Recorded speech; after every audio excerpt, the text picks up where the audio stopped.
So the last time we did a demo about creating our characters, you may remember this was the guy that I created in Fuse.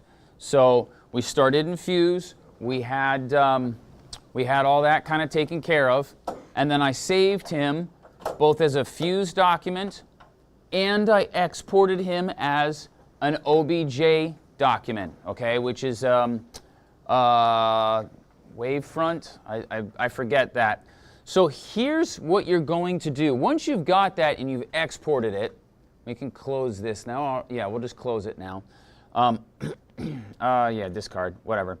What you'll see in your folder here is I had a character thing. You're going to have this OBJ file, and then you'll have a whole bunch of textures that are it says packed. And what that essentially is that is your UV map for your character. So if I were to open this up, you can kind of see it's almost kind of scary. Okay, you can see the eyeballs. There's the face stretched out, and you can see how they seamed it for the UV unwrap down along the back of the head. Here's the shoes. Here's the shirt. There's this skin layer. Okay, so you've got everything that you would need for all the UV textures. It's really kind of cool how it does that. This allows us a lot of flexibility, by the way, when we actually import things into Unity, but we're several steps away from that. So now what I'm going to do is I'm going to import this character into Blender. But before I do that, what I wanted to show you is eventually this is what I got to. And let me just hit the play button and show you I actually created some animations. That'll be stage 3. We're just going to talk about the bone system today and getting the pose done. But here we go. So this is some animations that I created. And you can see there's some glitching with the coat here, but it still looks pretty good. There he's walking.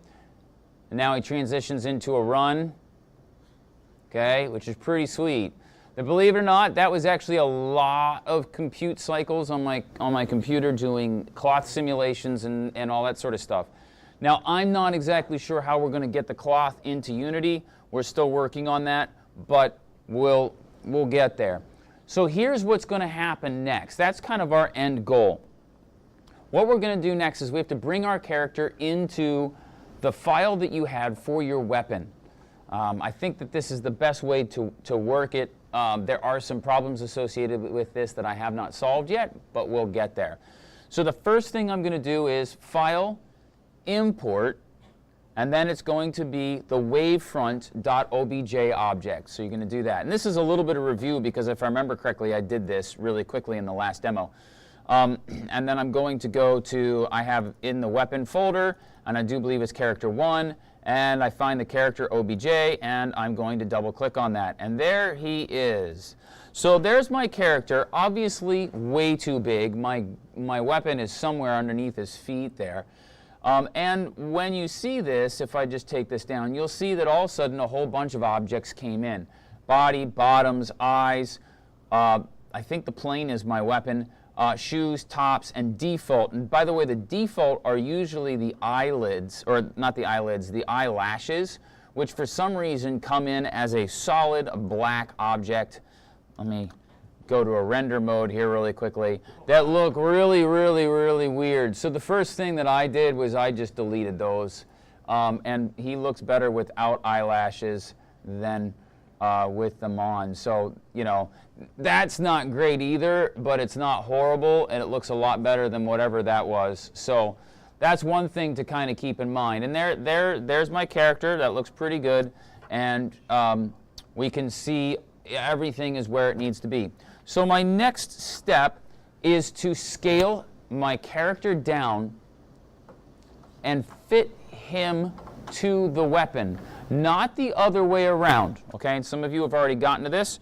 So what I'm going to do is I'm going to turn these off really quickly and just make sure. Okay, so that's my weapon. So right now it's just named plane because I started with the simple plane. I'm going to rename it gun. Okay, and that I think is going to be important for some of you. Make sure that your weapon is there. One of and is named so you know what it is.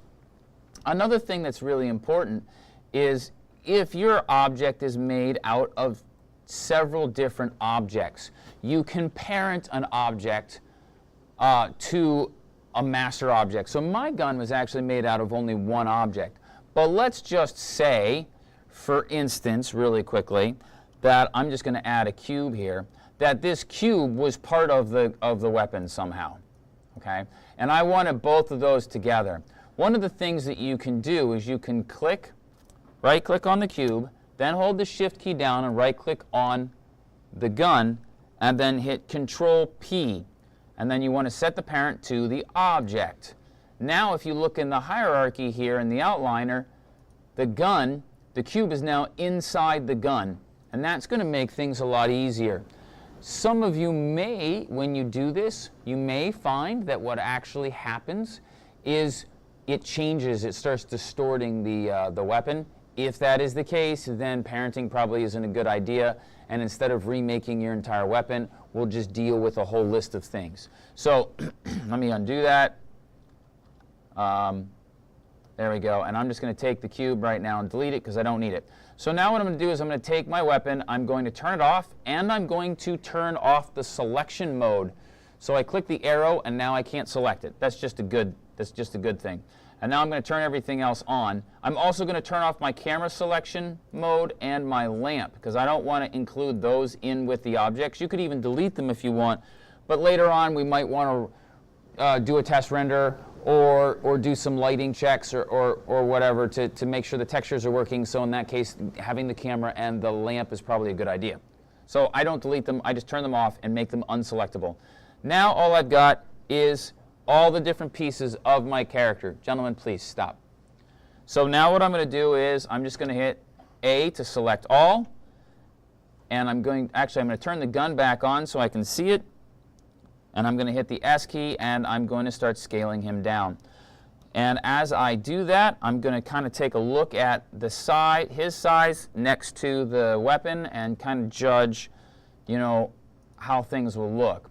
Then I'm going to take the gun, turn the selection back on, and I'm going to grab it, and I'm going to move it in here. Now, one of the other things that I did really quickly for myself is I tabbed into edit mode. I made sure everything was selected, and I put the pivot point, which is that little golden circle there, I put the pivot point for my weapon right on the handle by the trigger.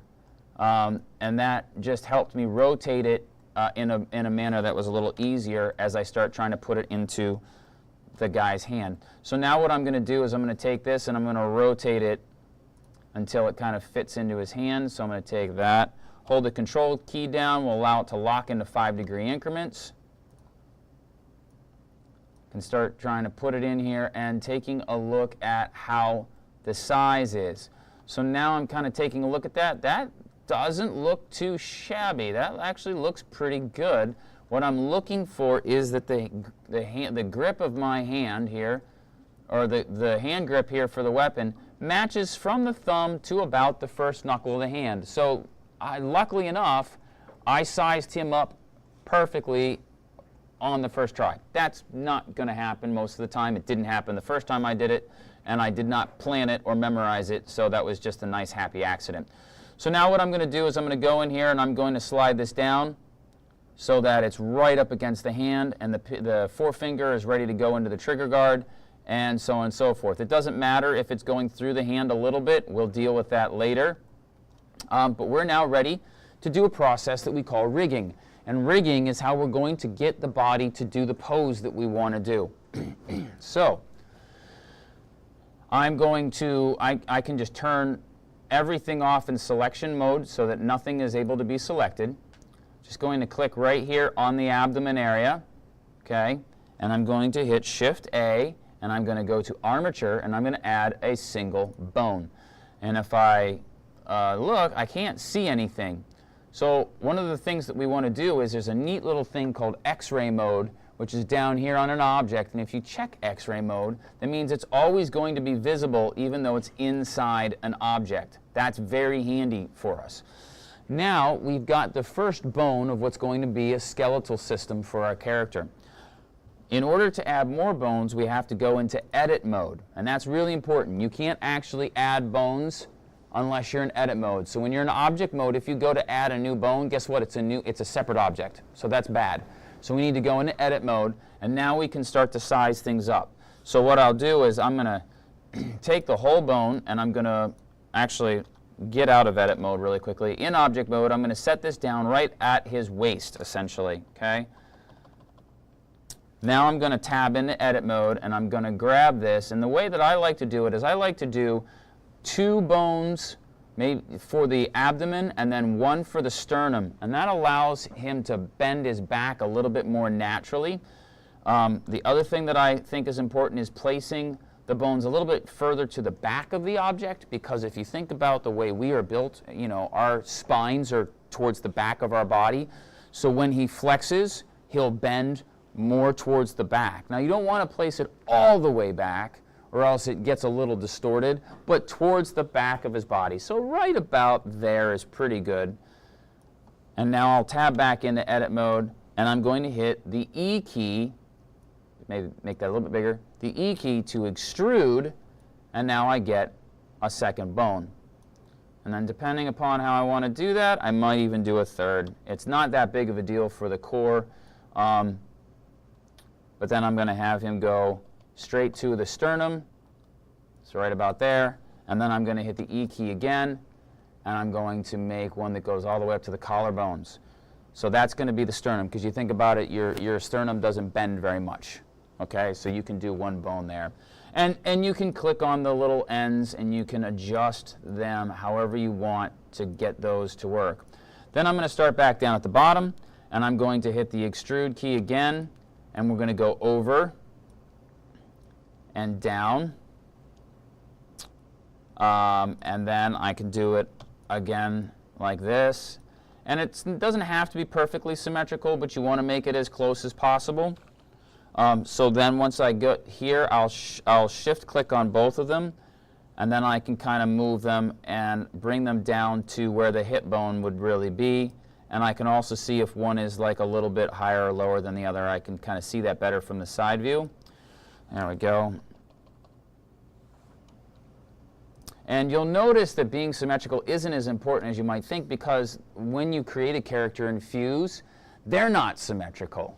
So, Jake, I'll take questions at the end. So that's actually, being symmetrical isn't as much of an issue, but, you know, it's good to go as much as you can. So now, in order to create the thigh bones, I can actually have both of them selected. I can hit the E key, and then I can extrude 2 down at once. And then again, I can hit the 3 key on the numpad, kind of set this up where I want it to be for the knee joint. Rotate back around. And again, you'll notice, look how one leg is a little bit off than the other. That's because Fuse doesn't create our characters to be symmetrical. So I'm going to have to adjust this one. But I'll do that after I've finished creating all the bones. E key, kind of bring that down to where the ankle bone would be. And again, I'll go here and kind of set it up a little bit better. Maybe like that. It's about where the ankle bone would be. And then E key again. And I'm going to bring these out to right where the toes bend. So right at about the ball of the foot, and then extrude again, and go right to the tip of the toe. So there we go. That's pretty good. Now I can do things like bring this into the center, bring this one into the center.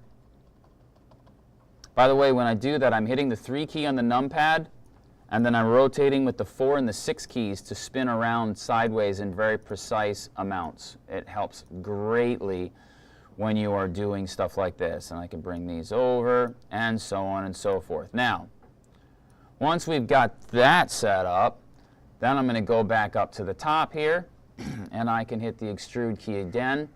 Now, if we open up the character that I just showed you the animation from, I actually don't have hip bones here, and I don't have collarbones.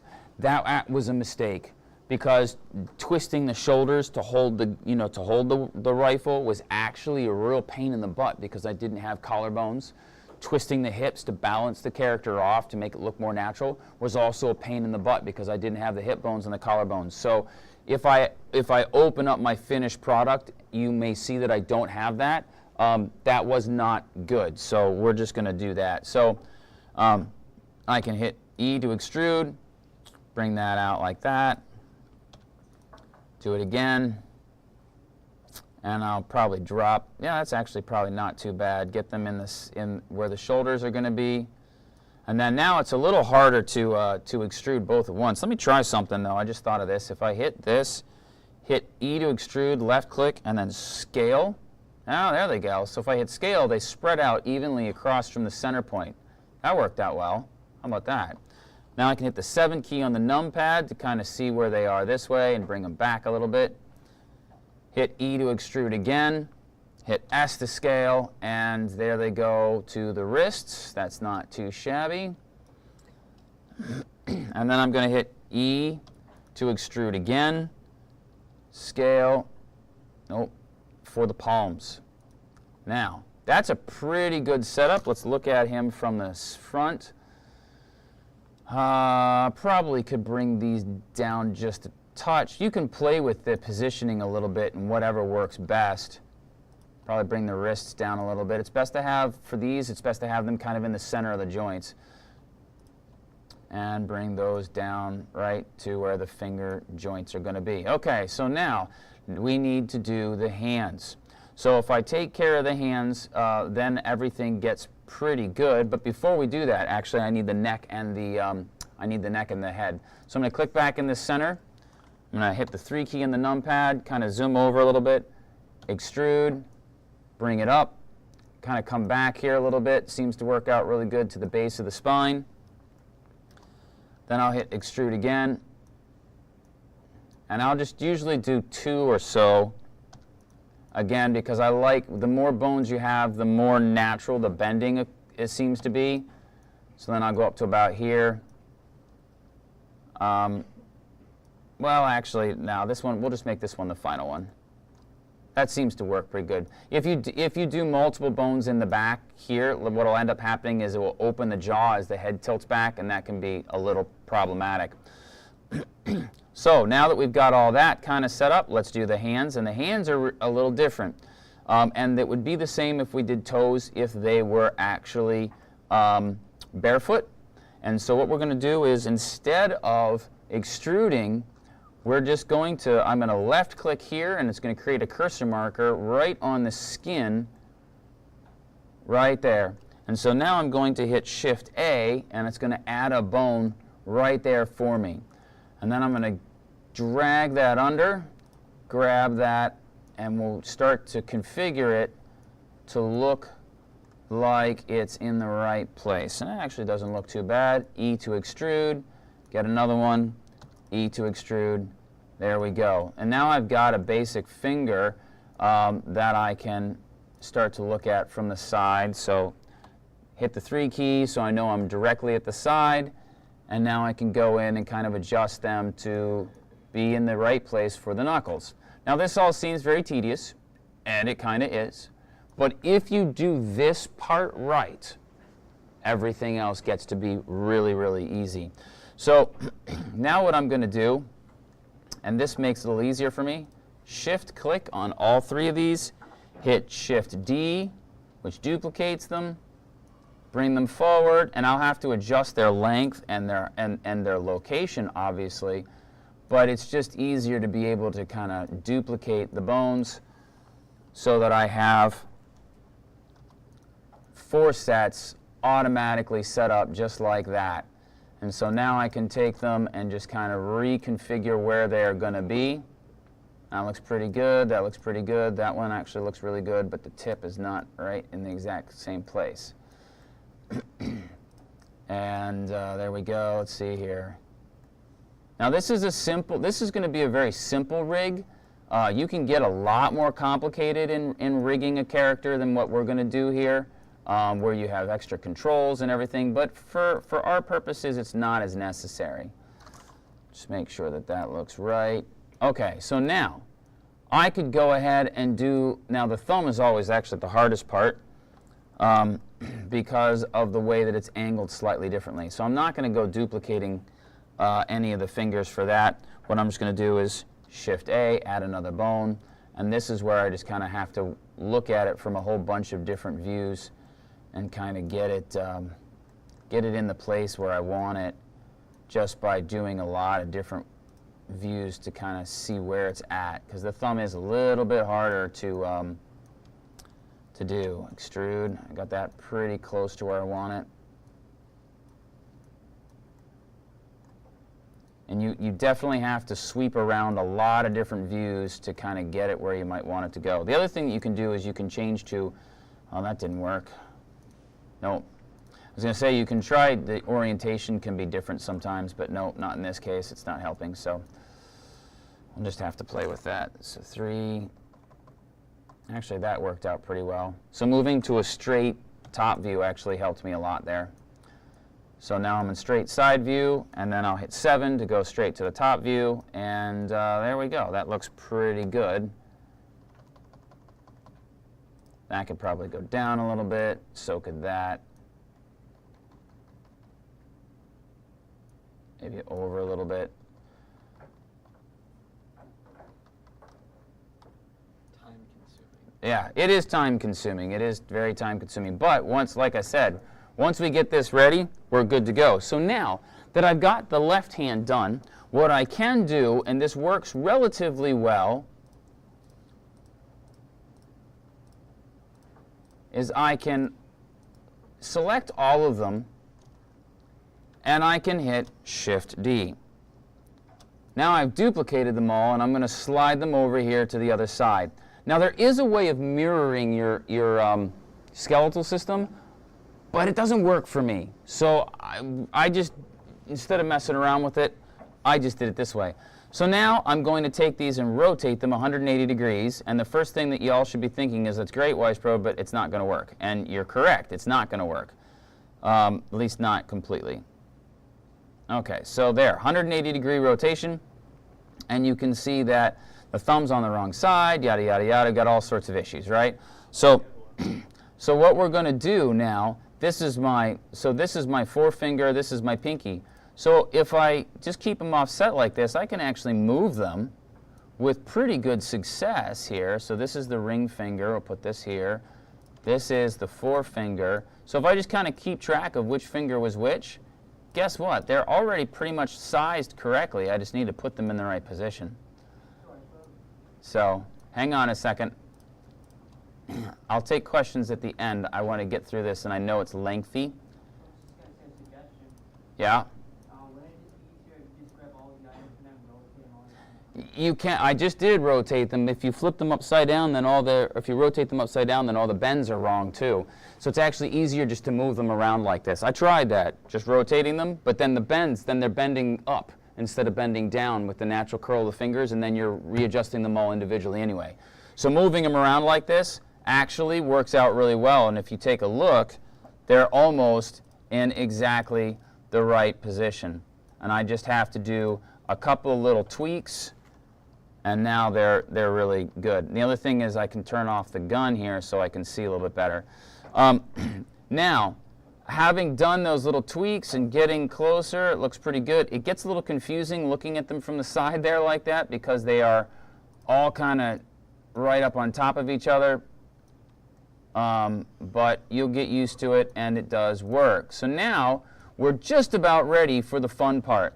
There's one thing that you do need to do that I'm actually not going to take the time to do right now, and that is you want to name every bone.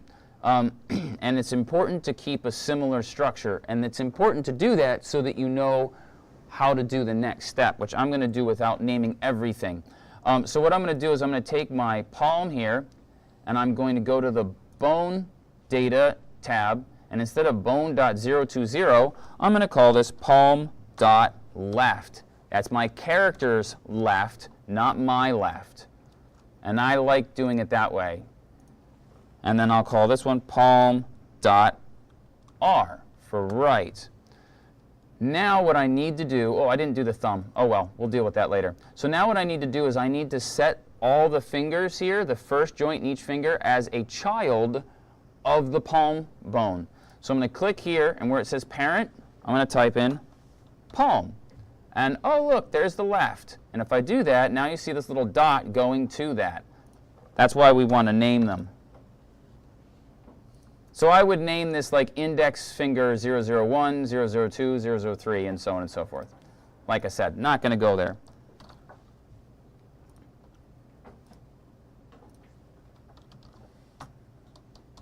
Okay, now, last one here. We'll just do these. So now we've got a really good setup, and we're almost ready to start playing with attaching this to the body, which is going to be a separate demo. This is just our setup. I don't have the thumb correct yet over on the other side. We'll get there. So now what I'm going to do is, if you take a look at the way the bone structure works, if I just hit rotate, whoops, I'm not in right mode. If I go to pose mode and I hit rotate, you can see how it's going to come along and the fingers are going to go with it. So what I can also do is set up what we call inverse kinematics. And inverse kinematics is cool because it allows me to grab an object and just place it. So if I go to my bone constraint tab, I can set inverse kinematics. And I can say the chain length is too long. So it's just going to go 1, 2.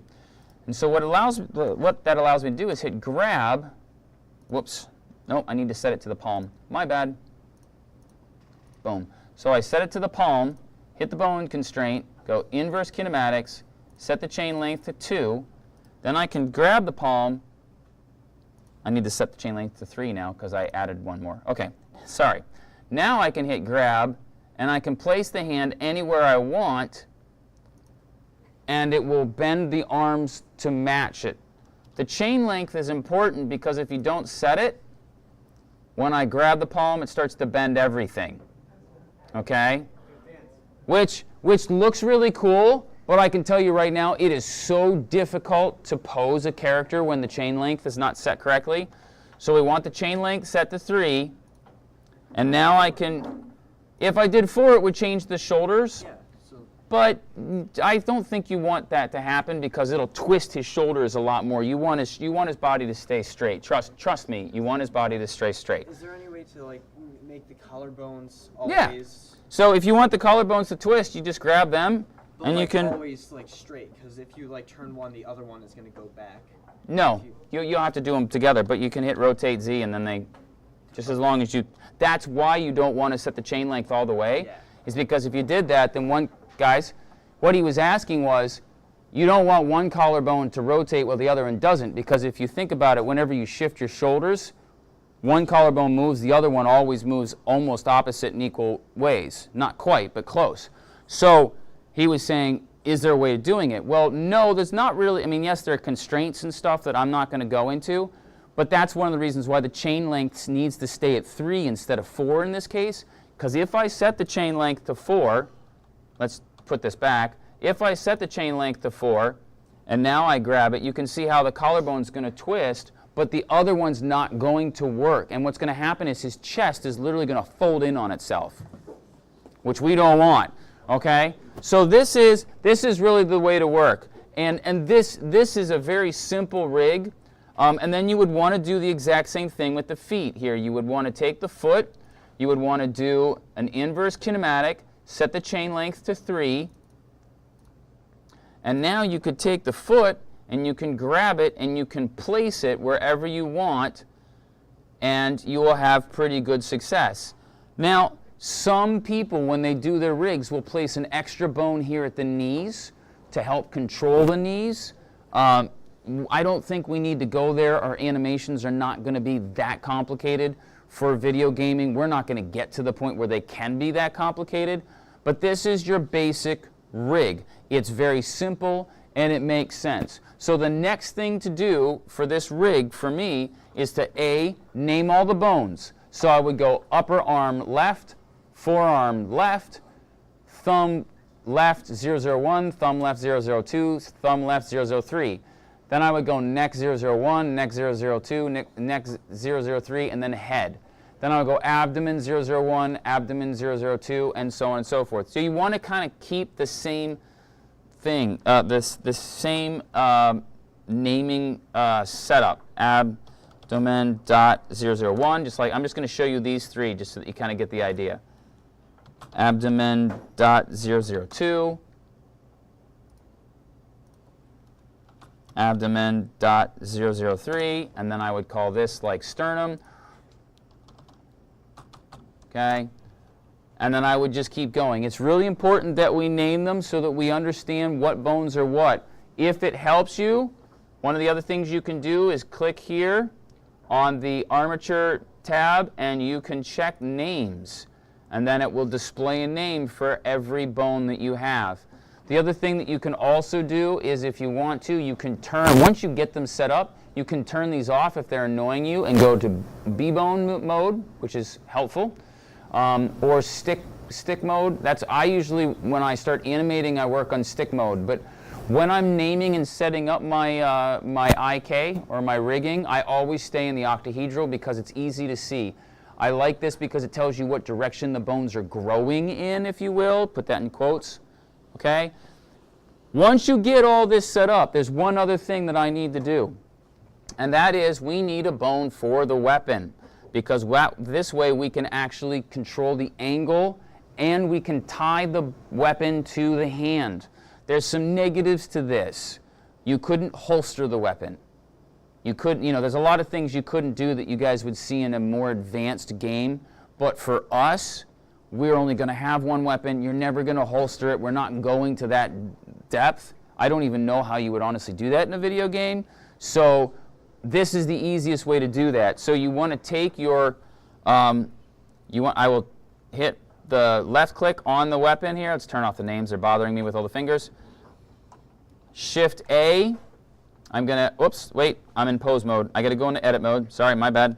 So Shift A, it's going to add a bone right there. I'm going to take that, put that straight out the length of my rifle here. And here's the key, guys. I'm not going to bring the end all the way to the back of the stock here, because that's not where I would want it to bend. Where do you think I'd want it to bend? Where the handle is. Right on the hand grip. So I'm going to put this in here like that, and bring this one in here like that. And now I've got something set up really well. Lastly, I need to parent this to the palm. Not to the fingers, but to the palm. So I'm going to go over to the bone here, and I'm going to type palm, and it's his right. So there we go. And you can see the little dotted line comes up and shows me that I'm going to the right. So if I have my constraint set up here on the bone, oh, there's my constraint. I can do inverse kinematics. Whoop, why won't it let me do inverse kinematics? Added to bones. That's what I'm doing. Well, that's an odd, it is a bone. That's kind of strange, but that's okay. So, oh, maybe I need to be in pose mode. I've done this before. Yes, pose mode. No. Oh, yeah, there we go. Now I can add the inverse kinematics, yes. So now I can take it, set the chain to be 3 long, and I could just hit the G key, grab, and the gun would come with the hand, and I could position my hand any way that I might want to. So that's going to really help when we actually take this armature, it's what this is called, or the skeletal system, and we actually apply it to our character. Does the at least concept of this make sense to everybody, how you're doing this? Follow basic anatomy. You don't have to get too complex, but follow anatomy. If the elbow joint would normally be in a certain position, then that's where you put the elbow joint. Same thing with the knees and the ankles. But just a couple of quick factors to review really quickly. Number 1, make sure you do hip bones. Make sure you do collarbones. Make sure you also do, whoops. Wrong, I thought I was in a different application there for a second. Make sure you also do toes, okay? Just one bone for your toes so that the foot can flex right there if you're doing a boot. Some of you have different kinds of feet that might not flex there, so that's completely okay. Each person's character is a little different, so you'll have to use your best judgment as far as that's concerned. And that's basically the start.